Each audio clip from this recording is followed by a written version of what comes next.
Welcome back. I am here with the next few chapters of Almost Home by Joan Bauer.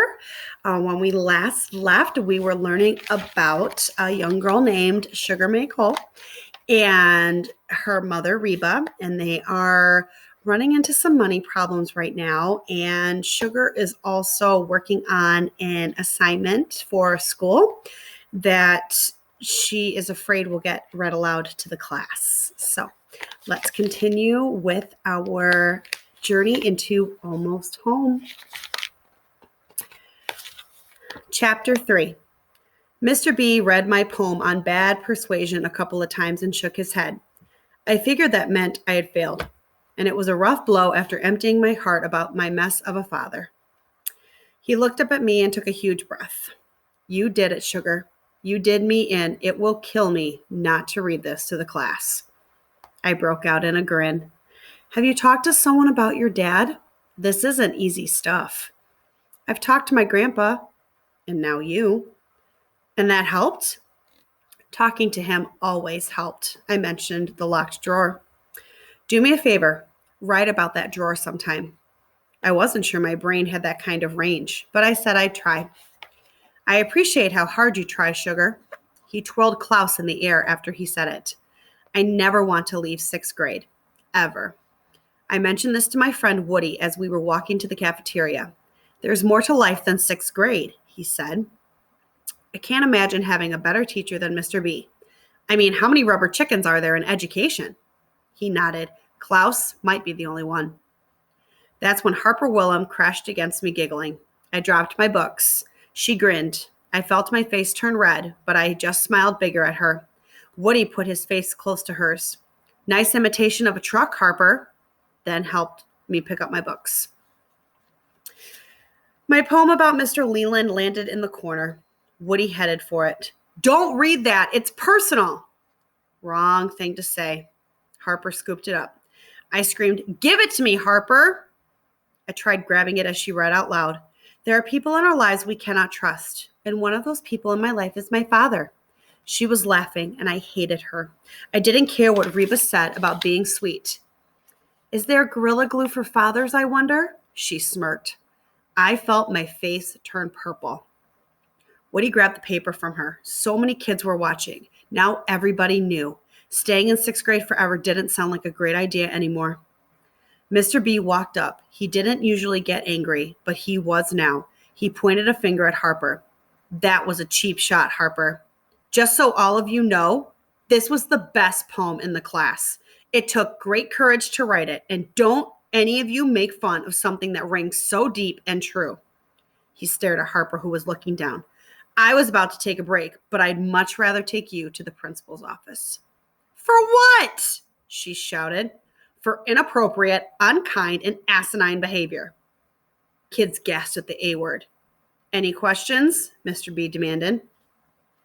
Kids looked down except for me. I looked right at Mr. B like he was my angel swooping in to save me. He nodded and took Harper to the principal. Misha Moy walked up. He should have used handcuffs. I tried to smile, but I just felt like I'd been invaded. All of my pain, all of my secrets. I'm so sorry that happened, Woody muttered. Marna, my science partner, said, She's mean, Sugar, don't let it stick. A few months ago, Harper had written a mean poem about me. That girl can rhyme. I showed it to Reba. I think deep down, Miss Harper Willem doesn't like herself much, she told me. And if she can concentrate on disliking you, she doesn't have to face her own badness. We took the poem, put it in a bag of garbage with smelly eggshells and old oatmeal, and threw it in the trash. If you're inclined to go back searching for those words, remember what you'll have to dig through to find them, Reba told me. I ate oatmeal for breakfast that whole week to let the concept sink in. Then I wrote Harper a thank you note and taped it to her locker. Dear Harper, I know what you're doing and why you're doing it. I feel real sorry for you. Thank you for this important lesson. I will never forget. Signed, Sugar May Cole. She didn't stop hating me, but she did stop writing poems, at least for a while. And if she sent that sugar booger envelope, it's where it belongs, in the garbage. I guess if you look hard enough, there's always something to be grateful for. The man from the bank had small eyes and a red face. He was sitting at our kitchen table when I got home from school. Reba's face was paler than usual. You go on to your room, sugar, she directed. I sat at the table too. I wasn't leaving my mother alone with this guy. Reba shot me her obey me now look. I put the oldest expression I had on my face. I'm staying. It appears, Mr. Bergen, my daughter will be joining us. The bank man ignored me. Here's the thing, Miss Cole. You've not paid your full monthly mortgage payment for 5 months now. Add on to the loan your husband took out against the house. What loan? I looked at Reba, who was looking down. The bank man shook his head. His extra chin jiggled. Those late fees pile up faster than manure in a stable. He laughed, but we didn't. My husband, Mr. Leland, has had difficulty securing the money to pay back the loan, and I had no idea things had gotten to this point. But I assure you, was she kidding? Trusting Mr. Leland to pay back money like trusting a dog to watch your food. Miss Cole, we've talked to you about this over the phone for some time now. We've sent you letters. This cannot be a surprise to you. You're in the hole big time, ma'am. I didn't think anything about loans or what Mr. Leland did, but I wasn't going to let him know that. Reba bit her lip. Mr. Bergen, since my father's passing 1 year ago, I've done everything I could to hold on to our home. These are tough times, Miss Cole, but People's Trust isn't running a charity. People's Trust? Give me a break. Reba stood and stomped her foot. I did the exact same thing. The bank man leaned back in his chair. I know you're suffering because of the death of your father, and we've given you all the breaks that we can. There's no way around it. You have to be out. I couldn't believe what I was hearing. We had to leave our house? The bank man pushed some papers toward Reba. This here is what you sign that says you agree to these terms, and he handed her a pen. Reba breathed out like she had been hit in the stomach. Just sign here, Miss Cole. Reba took the pen. Mama, don't sign it, I said. The bank man didn't like that. You're a feisty one. She shouldn't sign it if she hasn't read it and understood everything that it says. I added, sir, to be respectful. That advice was in King Cole's book, chapter 7. Don't let the scumbags get you down. I'd memorized a lot of this book. Sorry if there's a gap. I had to pause for a second. My apologies. The bank man fixed his small eyes on me. And how old are you? Reba slapped the pen on the table. Old enough to not be pushed around. I'll be having my attorney look at these papers and we'll be getting back to you. Ms. Cole, do you realize the gravity of this situation? Reba gripped her silver bell. She got laid off 4 months ago from her full-time job at Len Norris Toyota and had been cleaning houses to make ends meet, although the ends weren't meeting. Mr. Bergen, I expect you should be going. Miss Cole, you're making a big... Now, sir. Just then, thunder boomed and rain poured down. I was glad he was going to get wet. Reba put her head in her hands. I waited for her to say something, but she didn't. I looked at the papers. I knew it was right not to sign them, but King Cole never wrote a word about what you do when you're getting kicked out. A big wind blew our screen door shut. What kind of loan did you give Mr. Leland? She gulped. It was against what's been paid off on the house. What does that mean? Mr. Leland is not going to do the right thing by us. No, he's not, Reba. You showed great disrespect for your father, miss. He shows great disrespect for us. She walked out of the room. I followed her. What are we going to do, Reba? She took an enormous breath. We're going to find the way through this. She closed her baby blue eyes. I have to think. You do that. I have to think, too. I marched upstairs and sat at my desk that began its life as a door. King Cole found it on the street, sanded it down, and painted it yellow, my favorite color. I opened the box of my least favorite note cards. I would never send this note, but it felt good to write it down. Dear Mr. Bergen, I'm young, but I know about monsters. I've dealt with them before, and I'll do it again. Get your fat hands off our house and leave us alone. Yours truly, Sugar May Cole. I took out another card and wrote, Dear Mr. Leland, if you were ever looking for a time to do the right thing, this is it. Reba's counting on you. And me. Well, I'm just hoping. Signed, Sugar. Chapter 4. I was sitting by Mrs. Pittman's bed singing You'll Never Walk Alone. It was her second favorite song, next to Happy Days Are Here Again, and I was moving into the big finish where I stood up and sang about how even though your dreams get tossed and torn, you've got to keep on walking. Tossed and blown, Mrs. Pittman corrected me. I sang that part over. Then I got serious and closed my eyes. I wasn't the best singer. I could mostly carry a tune, but I knew how to put my heart into a song. I sang about how you've got to walk on through the wind and the rain and do this with hope in your heart, which is a lot to manage in my opinion. This could be my theme song. Sing it, child! Mrs. Pittman waved her hands in the air. My hands went up as I finished. Mrs. Pittman and Leona applauded. Leona brushed a tear from her eye, which was something since Leona mostly had one expression, irritated. Mrs. Pittman said, I think that's the best rendition I've ever heard. I smiled. I guess when you start living a song, you can really sing it. And I liked what you did with your voice at the end. It's very important to end big and leave a wanting more. Yes, ma'am. She grinned. That got my heart going. God knows I need it. Get my wheelchair, Leona. I need to see the children. Leona brought it over and helped Mrs. Pittman into the chair. Do you want a blanket or something? I asked. Absolutely not. Leona wheeled her outside down the lawn to the lake. All the ducks looked up and started swimming towards her. She raised her hands. Children, receive your queen. The ducks quacked and waddled right up to her. She tossed bread chunks at them. I've missed you, she said. Her face was beaming. One little duck quacked very loud. Yes, I know, Mrs. Pittman said. We should go back in, Leona grumbled. Not yet. Wheel me to the edge. Oh, Mrs. P. Leona. Leona wheeled her closer, not understanding, but I knew. I walked over to the wheelchair. Do you see her, Mrs. Pittman? Do you see Bessie? And it was like a movie moment when all the animals were still and there was no wind and the lake shone like a diamond. Mrs. Pittman pointed to a small ripple in the middle of the lake. There she is. I looked. She's gone too deep, but she's there. Mrs. Pittman touched my arm. Sugar May Cole, I give you the ability to see monsters in the deep and to not be afraid when they surface. I put the $15 from Mrs. Pittman in my suitcase. I had exactly $237 in this case. I'm an excellent saver. I ran my hand over the money, closed the case, and headed downstairs. I handed it to Reba. Here, you can have it. She took my hand. I appreciate that, but you keep your money. I'm part of this family. I can help. Reba sat down on the couch that she'd recovered herself with flower fabric. Sugar, this is the sweetest thing, but nothing within me could ever take your money. But Reba, we're going to be all right. She stood up and squared her shoulders like Southern women do. I'll figure things out. Don't you worry. I almost believed her. A note was on my pillow that night. Dear Sugar, your kindness in offering me your hard-earned money so blessed my heart.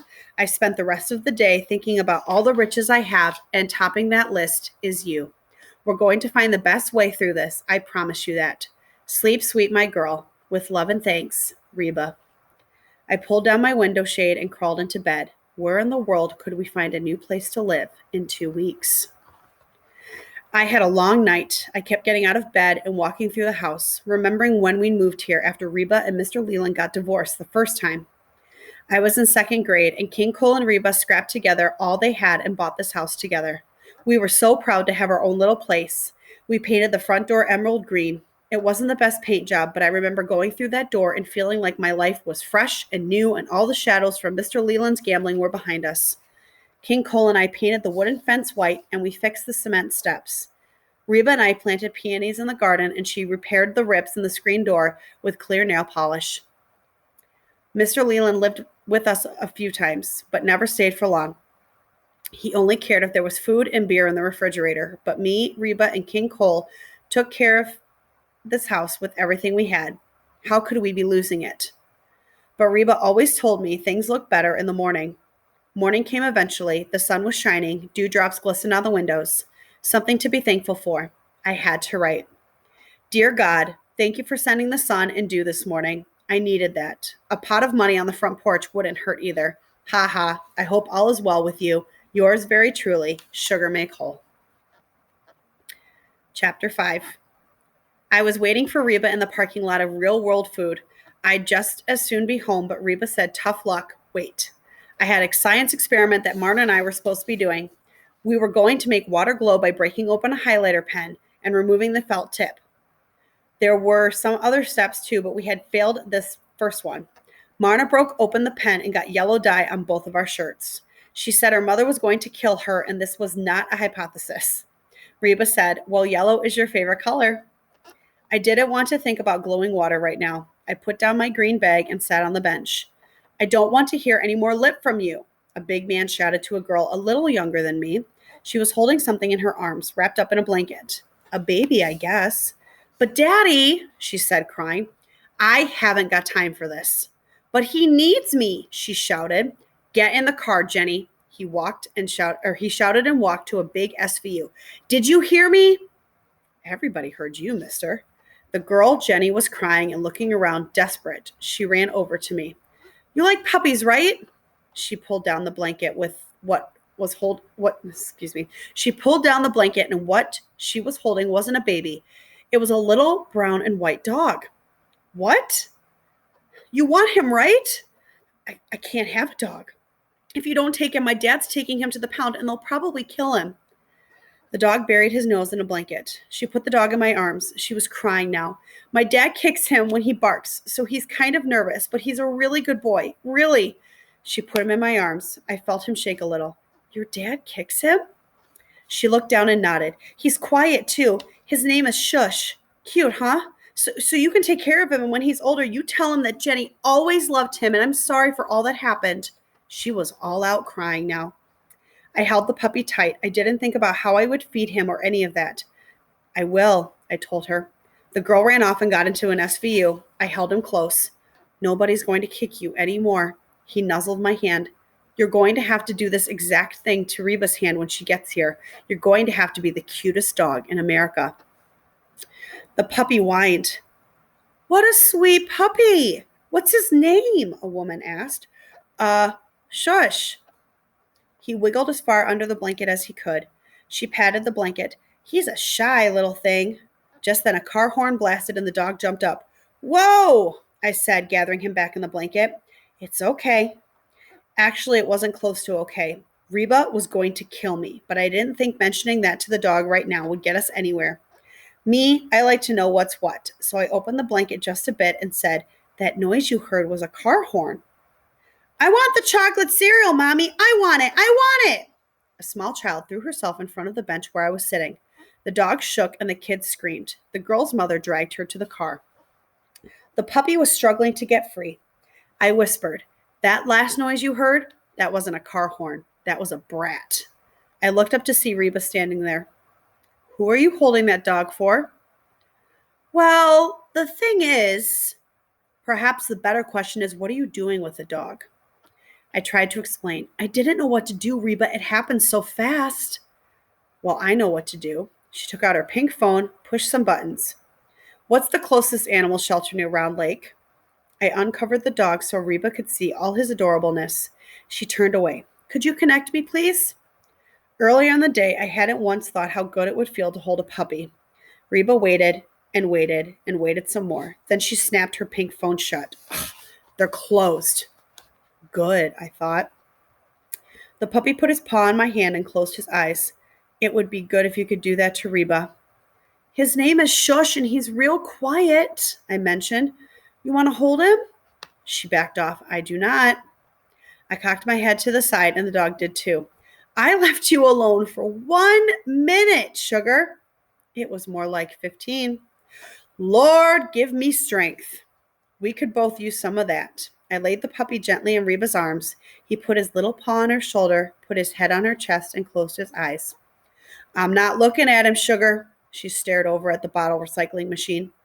He's like a baby, I mentioned. She stood there for a long time.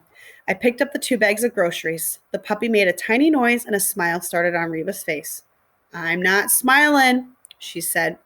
Oh, yes, you are, I grinned. Grins were catching. Shush made another noise and Reba laughed despite herself. I knew I could keep him at least overnight. If something can get Reba laughing, she's inclined to hold on to it. That's one of the reasons she still loves Mr. Leland. We can't afford a dog, she said. I know. I looked across the shopping cart and saw the sign for Pet Universe. I took Shush in the blanket. I'll be right back. Do not use your hard-earned money on... I won't, I promise. I walked to Pet Universe. I've been trained. I told Shush, watch this. Sell it to me. I walked up to a man who was putting dog food on the shelf. Excuse me, but I was wondering if I could talk to you. Talk. Do you know what kind of food a puppy eats? He pointed to a shelf of bags that said, for puppies. Thanks. Shush put his paw on my shoulder and was sniffing the air. Are you the manager of this store, sir? That's Jim in the back. Jim in the back, I hope you've got more heart than this guy. Thank you. I walked back to Jim. You must love dogs a lot to have this store, I said. I love dogs, Jim said. I have 3 of my own. I have 1. It's a good thing for a young person. I took most of the blanket off Shush. Do you see this puppy, sir? I figured he did.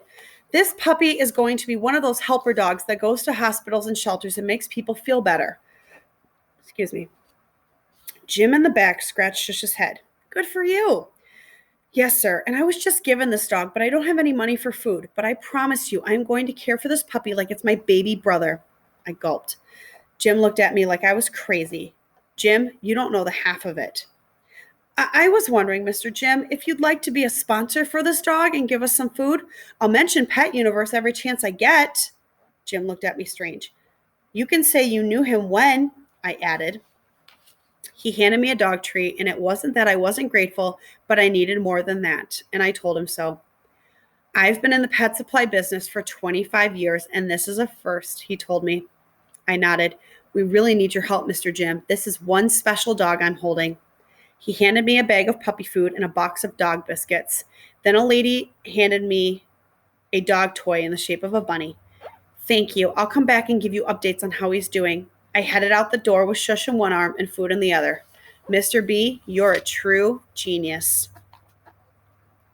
Chapter 6. Shush slept on a towel by my bed for the first night. He'd cry and I'd pick him up.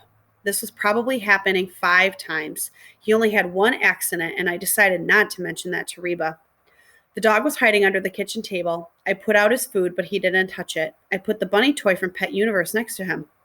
You want to chew on the bunny? Shush sighed. Unlike other bunnies, this one won't mind. Shush closed his eyes. Reba was making oatmeal. I went to the refrigerator. We're out of milk. I know. We're out of brown sugar. She knew that too. We'll slice up a banana. It will be healthy. She threw back her shoulders like she does when she needs to laugh. Or when she needs to be tough, and we'll be grateful. It was healthy, but it wasn't that good. We hadn't talked about the mess we were in lately. So what are we going to do about that bank man and everything? Reba said she didn't know and walked outside. Look, I whispered to Shush, you'd better eat what's put in front of you and be grateful because you could be in the pound right now. Shush looked at the food and shuddered. It might be hard around here this month because we've got some big problems, but you know all about problems, don't you? I scratched his head. He seemed to like that. We're going to need to get used to each other.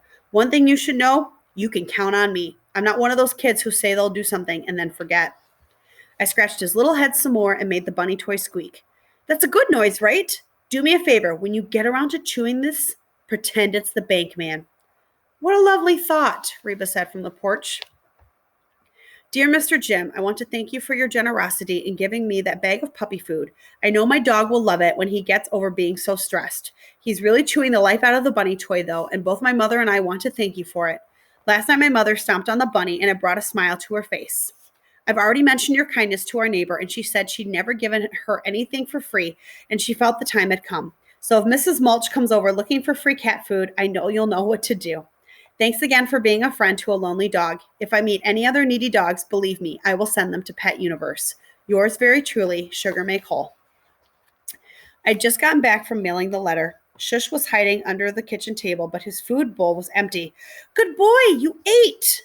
Now look, I'm here to protect you from whatever you're afraid of, but since that's basically the whole world, we're going to have to start small, okay? Shush curled up in a ball. You know what? You're missing a lot of good things when you curl up like that. I want to show you something. I pointed to a picture on the wall of Mr. Leland and Reba getting married. See, those are my parents, and neither one of them is doing too great right now. Shush sniffed the picture. But despite that, I need you to be brave, so I'm telling you this is possible. Do you know what Mr. Leland did once? He told Reba he was going out for gas for the car, and he didn't come back for a month. That's like getting kicked. So we both know a little of what you went through. I petted Shush's head, slowly to get him used to it. I'm going to try to protect you from bad things, but I can't always be with you. I gave him a treat. Then he put his head on my hand. That's right, we love each other. Loving is good. I gave him another treat. I wish somebody would try to train me with treats. Chocolate would work. I got out a bag of M&Ms. He put a paw on my arm. That's good. That's excellent. We're trusting each other. I think we deserve a treat, although chocolate isn't for dogs. I gave a dog treat to Shush and an M&M to me. Okay, now I'm going to try something major. Slowly, I reached out my hand and gently stroked his stomach where he hurt. I know you got kicked here, but I want to make it better. I petted him and he backed off. That's okay. We had a good time, right? And for the first time, Shush climbed in my lap and went to sleep. I gave myself an M&M for that. Reba walked in holding a letter from Bergen and Bergen, attorneys at law. Bad news written across her face. They want us out by next Friday. My mouth felt dry. Can they do that? I've called Mr. Leland and he said it would be coming presently. Talk about double trouble. You think that's a good idea? I don't have any other ideas. She headed to her room. I did. I took a huge breath and made the hardest phone call of my young life. On the fourth ring, a lady answered. Grace Place. I could hardly say it. Is this where you come if you lose your house? This is a place you can come, she assured me. I can bring my mom? Yes, you and your mother are welcome. I looked at Shush, who was mauling the bunny. I wasn't going to mention the dog just yet. So if we need to do this, I just call back? Where are you? The lady asked. I'm at my house. All right, she said. Let me get some information. Chapter 7. The monster was rising up. Yes, this is Reba Cole calling. Yes, I did receive the notice. Yes, but as I informed your office, Mr. Leland, my husband, was unable to escort me to the courthouse. I beg your pardon? I most certainly am not kidding. You see, this all has an explanation. We can't possibly be out in 7 days. Leland, it's Reba. We're right up to the edge, darling. If you asked me what I learned in school this week, I couldn't tell you. The only thing I remember was Mr. B taking me aside and saying I was a natural-born leader and he wanted to start developing all that potential in me. I looked around and no one was lining up behind me. I'm a leader? It's pouring off of you. I looked at my arms. I didn't see anything there either, but Mr. B made me a team leader for our language arts reading fair. My team was supposed to look at 6 books and decide why the authors wrote them. Because they needed the money, Peyton Crawler said. I got home just in time for the worst day of my life. There was a loud knock at the door. I jumped. Reba walked by me with her jaw set. Sheriff's office, a man shouted from outside.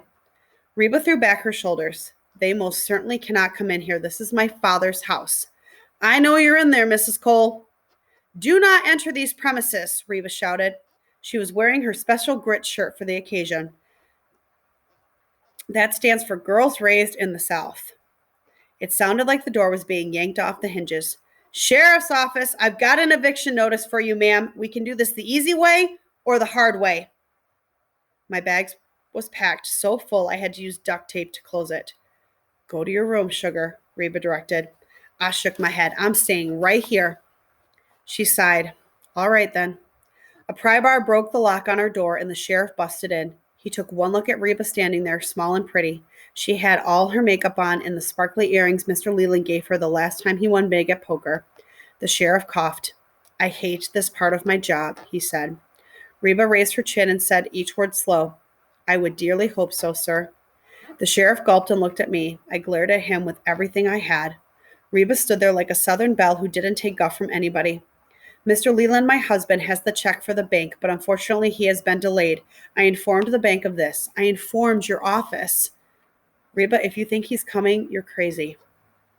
Reba raised her head like a queen. I was told we'd have more time. I don't know who told you that, Mrs. Cole, but it's not true. And 2 men began carrying our things out onto the street. Reba tried to get her cousin Gersey on the phone, but there was no answer. She tried Mr. Leland. No answer anywhere. I told her about the shelter, how the lady said we could go there. Certainly not, Reba said. We can't leave our things on the street. What are we going to do, Reba? Where are we going to go? Chapter 8. It's not fair, but sometimes a kid has to act older than their age. You just pray hard to know what to do. I prayed and nothing came to me. I needed to pee and didn't know what to do. I rang Mrs. Mulch's bell, but she wasn't home. I knocked on the Iversons' door and they weren't home either. But I wasn't going to have an accident in the middle of the street, I'll tell you that. So I walked to our backyard, our ex-backyard, and stood behind a bush. I remembered King Cole planting the bush when I was little. I remembered his dog Murphy peeing on this bush. Shush peed, then I squatted down, but not down enough, and got my underpants wet. And that's when I started to cry. I lay in the back seat of our car, covered up with a blanket. Shush was lying on the floor looking up at me. It was dark out. I wondered if some criminals would come by and hurt us. I wondered if the sheriff would come by and take us to jail. I wondered how many monsters had surrounded our car already. I was trying to think about other things so I wouldn't be scared. Like you can live in a free country and not feel free at all. You can try your hardest and it isn't enough. I got born in the back seat of a Chevy, and here I was in another back seat, trying to survive. Dear Chevrolet, how many people sleep in their cars, I wonder? Do you think about that when you make the seats? Don't tell me. I don't want to know. I can't do this, Reba. I need a place with walls. I know. Her voice sounded small. She reached over from the front seat and squeezed my hand. I tried to pray like King Cole told me, but I couldn't. I felt like the earth had opened up and swallowed us into a dark place, and no prayers will ever get answered. What an emotional few chapters for Sugar, her mom, and her new dog, Shush. Stay tuned for our next read. Bye.